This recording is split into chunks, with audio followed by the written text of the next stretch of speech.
Aloha kako! Welcome back to the Nea Papakahana Online Professional Development for our 7th grade curriculum. Let's take care of the lo'i. In this video, we'll be covering Unit 3, Expressions, Equations, and Inequalities.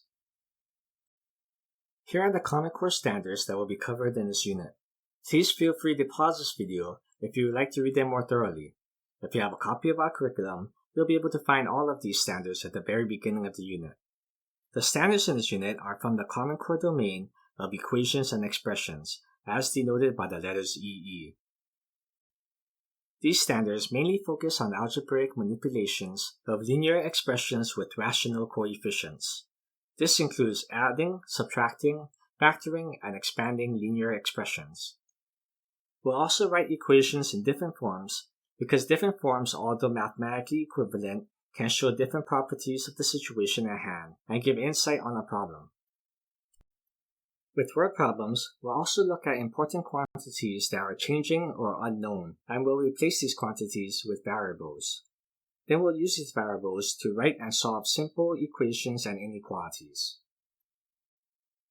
The Unit 3 activity that we'll be reviewing in this video is a Unit 3 Cumulative Activity 2. In this story, we'll be learning about a traditional character named Ku'ulakai, also known as Ku'ula.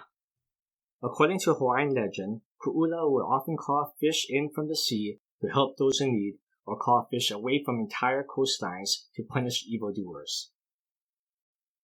In this activity, we'll imagine Ku'ula building a large rectangular fish pond. To be clear, there are many traditional stories about Ku'ula, but the story in this activity is not a traditional one. In this made-up story, Ku'ula will build 3 rock walls and use the shoreline to create a rectangle to take care of the fish. He measures the 3 walls by swimming out into the ocean. In part 1, Ku'ula measures the length of his first wall by swimming straight out into the ocean. He takes 8 strokes and then swims 3 more feet. If S is the length of a swim stroke in feet, write the expression for the length of the first wall. Please pause the video to answer part 1.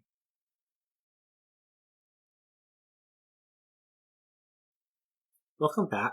In part 1, we have that a swim stroke is S feet, and Ku'ula took 8 strokes, so we have 8S or 8 times S. After 8 strokes, Ku'ula goes 3 more feet, so the total distance is 8S plus 3 feet. We'll do part 2 together. In part 2, Ku'ula makes a sharp 90-degree turn and swims along the shoreline. He takes 10 strokes to measure the second wall. That means the length of the second wall is 10S or 10 times S. In part 3, we see that the third wall is the same length of the first wall.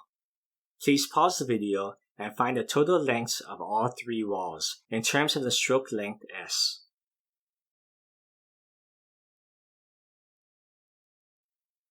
Okie dokie, so we have to add up all 3 lengths, 8S plus 3, 10S, and 8S plus 3 again.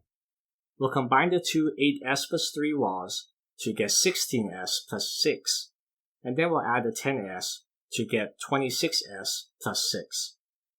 Or you can just combine the like terms right away. So the S terms are 8S plus 10S plus 8S equals 26S. And the constants are 3 plus 3 equals 6. So we have 26S plus 6 again. We're going to skip part 4 in this video, but in part 4, we are given the total length of the 3 walls in feet. And we'll use this distance and the expression for the 3 walls in part 3 to find S, the length of Ku'ula's stream stroke. In the next part of the activity, we talk about a young girl using Ku'ula's fish pond. Imagine that a young girl saw the fish pond and wanted to catch a fish.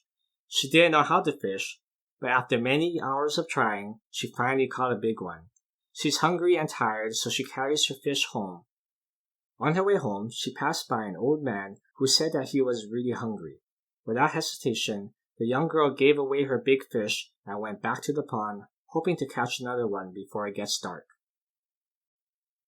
In parts 5, 6, and 7, Ku'ula tries to reward the young girl's kindness by calling out to the fish. The fish come into the pond, and I help to ensure that the girl does not have to go home hungry. In this video, we'll skip the math parts, but basically parts 5, 6, and 7 ask you to model the changing amount of fish that resulted because of Ku'ula's magical powers. We finish this activity with an open-ended question in part 8. Here we ask, if you could talk to an animal, what kind of animal would it be and why? Please pause the video and think about how you would answer this question.